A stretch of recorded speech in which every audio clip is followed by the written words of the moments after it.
Olá, meus amigos, olá, minhas amigas do Legislação Integrada. Aqui quem fala é o professor Bruno Valente. Nossa conversa de hoje é sobre o informativo de número 1181 do STF. E antes de começar aquele convite, se inscreve no nosso canal, seja no Spotify, Deezer, Apple Podcasts, Google Podcasts ou no YouTube, e ativa o sininho para ficar sabendo sempre que tiver novidade. Nos segue também no Instagram, @legislação_integrada, onde todo dia tem conteúdo. E já aproveita para curtir, compartilhar com aquele amigo que tem interesse nesse tipo de conteúdo, ou mesmo na sua rede social preferida. E não esquece de nos marcar, tá? Porque faz toda a diferença. Já avalia também a gente com 5 estrelas no Spotify. Tudo isso dá aquela moral e nos dá um ânimo maior a continuar sempre com esse projeto. Então, sem mais delongas, vamos para o primeiro julgado de hoje, de um informativo curtinho, salvo engano, são 3 julgados só. Então vamos lá. Primeiro julgado, inserido na Constituição Federal, destaque da seguinte forma: é inconstitucional por violar o princípio da separação dos poderes e os sistemas de controle externo e interno, norma estadual, que confere ao Tribunal de Contas local a prerrogativa de determinar a realização de auditorias aos órgãos de controle interno de cada poder. A lei impugnada aqui é a Lei Complementar 102 de 2000 do Estado de Santa Catarina, especificamente o artigo 61, inciso 1. Qual é o problema, basicamente? É que ele traz que o Tribunal de Contas pode determinar que os órgãos de controle interno dos poderes estaduais realizem auditorias. Então, basicamente, aqui temos uma hierarquização, não é? O Tribunal de Contas, que é um órgão de controle externo, podendo determinar aquilo que um órgão de controle interno de um determinado poder vai fazer. Então, dizendo, olha, você faça uma auditoria e verifique o que está acontecendo. Gente, isso é constitucional? Não, isso não é constitucional. Qual o princípio aqui que fica evidente que houve uma violação? O princípio da separação dos poderes, não é? E uma decorrência aqui já mais específica seria a violação da autonomia dos sistemas de controle. E aí, qual foi a técnica utilizada pelo STF aqui? Foi uma declaração de reconhecimento da inconstitucionalidade parcial com redução de texto. Então, simplesmente se suprimiu a expressão por determinação do Tribunal de Contas do Estado. Para quê? Para tirar essa ideia de uma relação subordinacional, o que não pode existir, né, sob pena de ofensa ao princípio da separação dos poderes. Então, foi uma inconstitucionalidade parcial com redução de texto. Como é que ficou então o destaque? É inconstitucional norma estadual que confere ao Tribunal de Contas local a prerrogativa de determinar a realização de auditorias aos órgãos de controle interno de cada poder. Quais foram os fundamentos? Por violar o princípio da separação dos poderes e os sistemas de controle externo e controle interno. Seguindo em frente, o próximo julgado foi inserido da Constituição Federal e temos aqui uma tese de repercussão geral, é o tema 1286 do STF, e a tese ficou da seguinte forma: é constitucional lei estadual que impõe a obrigatoriedade de adaptação de percentual de carrinhos de compras para transportes de criança com deficiência ou mobilidade reduzida. Então, já para iniciar aqui o debate, vamos situar onde é que está a competência legislativa. Está lá no artigo 24, compete à União, Estados e DF legislar concorrentemente sobre. Aí nós temos produção e consumo, previdência social, proteção e defesa da saúde e proteção e integração social das pessoas portadoras de deficiência. Então, esses são os 3 dispositivos que têm alguma relação com essa lei que está sendo impugnada. E que lei é essa mesmo? É a lei, gente, 16674 de 2018, lá do estado de São Paulo. Basicamente, ela exige que hipermercados e supermercados e outros estabelecimentos similares disponham de no mínimo 5% dos carrinhos de compra adaptados com assentos para transporte de crianças com deficiência ou mobilidade reduzida. E aí o STF entendeu que essa lei é constitucional. E o primeiro ponto é exatamente esse, não é? Da competência concorrente da União com os estados e DF para legislar sobre o tema. Mas, além disso, nós temos que não há aqui uma afronta ao princípio da isonomia, razoabilidade, proporcionalidade ou ainda da livre iniciativa. Por quê? Porque, olha só, entendeu-se que há aqui um tratamento diferenciado, mas que é justificável pelo uso frequente desses estabelecimentos por famílias e que também é uma norma que traz um impacto mínimo à atividade econômica, por trazer uma necessidade de adaptação de apenas 5% dos carrinhos de compra. E que, além disso, só afeta grandes empreendimentos. Então, não é o mercadinho ali do bairro, é só realmente aquele supermercado e hipermercado ou algo congênere. Então, realmente seria, não é, dentro desse contexto, o impacto meio que irrisório dentro daquilo que há de estrutura, de faturamento, etc., desses estabelecimentos comerciais.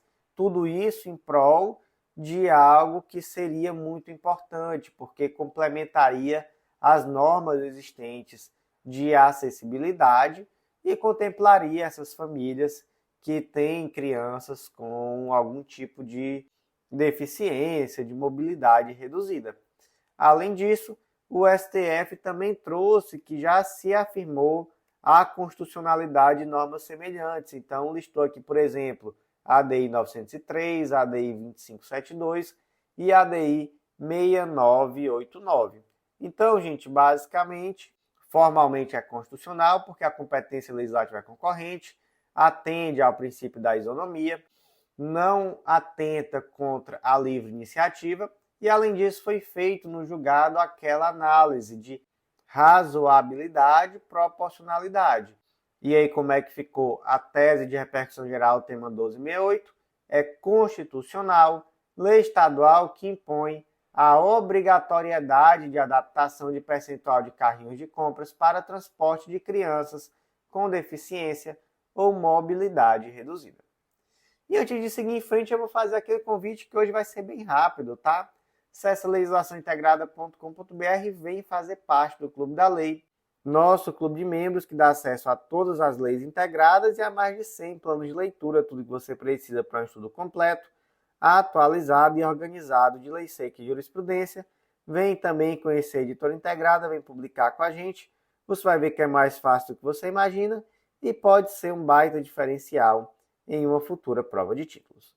Então, seguindo em frente, o último julgado de hoje foi inserido na Lei Complementar 123 de 2006, Estatuto da Microempresa e Empresa de Pequeno Porte, destaque da seguinte forma: é constitucional por não apresentar vício de iniciativa e por não configurar renúncia de receita em sentido estrito, norma que inclui os transportadores autônomos de carga no regime do Simples Nacional, mediante enquadramento como microempreendedores individuais, nos termos do artigo 18F da Lei Complementar 123, incluído pela Lei Complementar 188 de 2021.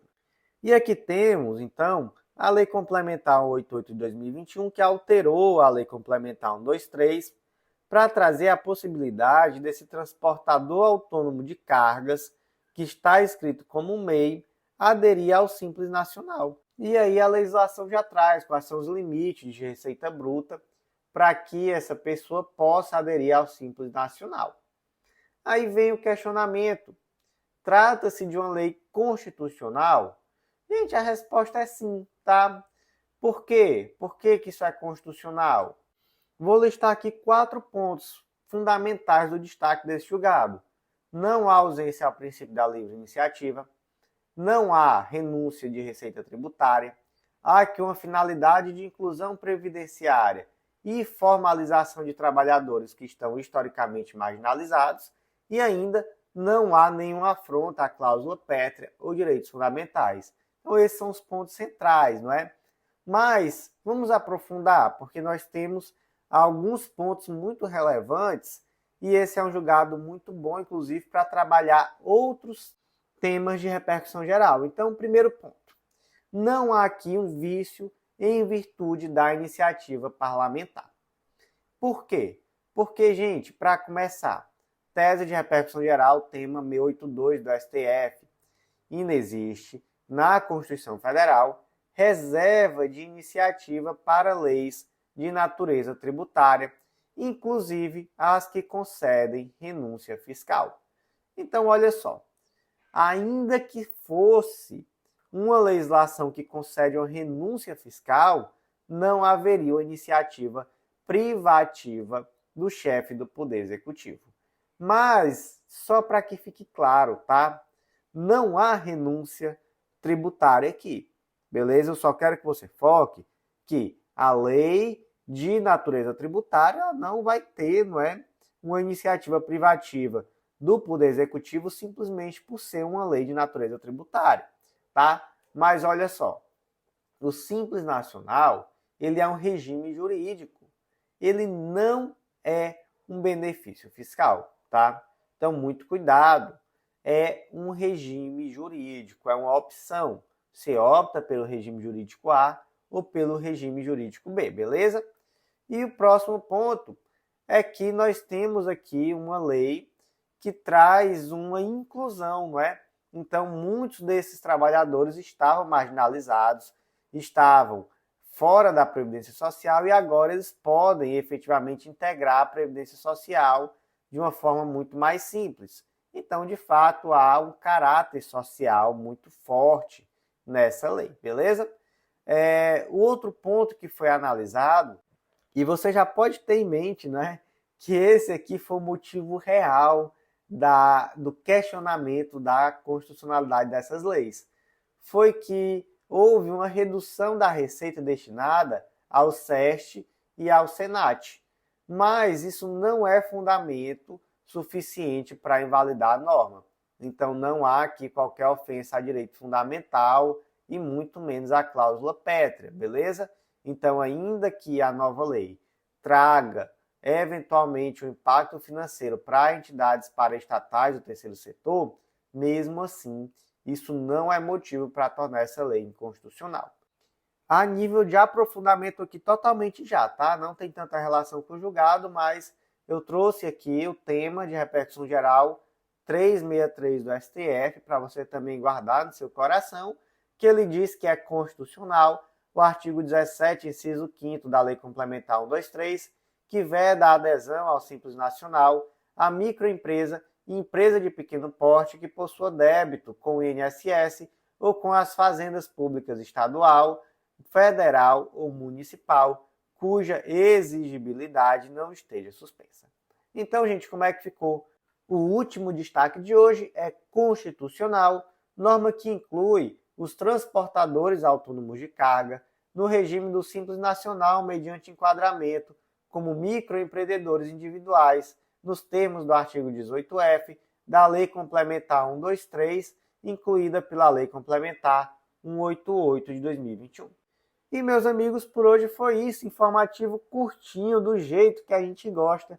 Eu agradeço muito a você que ouviu até o final. Já curte, compartilha, deixa aquele comentário muito especial. E a palavra da sorte foi tão pequena que eu até esqueci, mas a palavra da sorte de hoje é família. Digita aí família para eu saber que você está me ouvindo e que eu não conversei sozinho durante esses 15 minutinhos aqui hoje. Então, por hoje foi isso. Eu agradeço a você que ouviu até o final e até a próxima.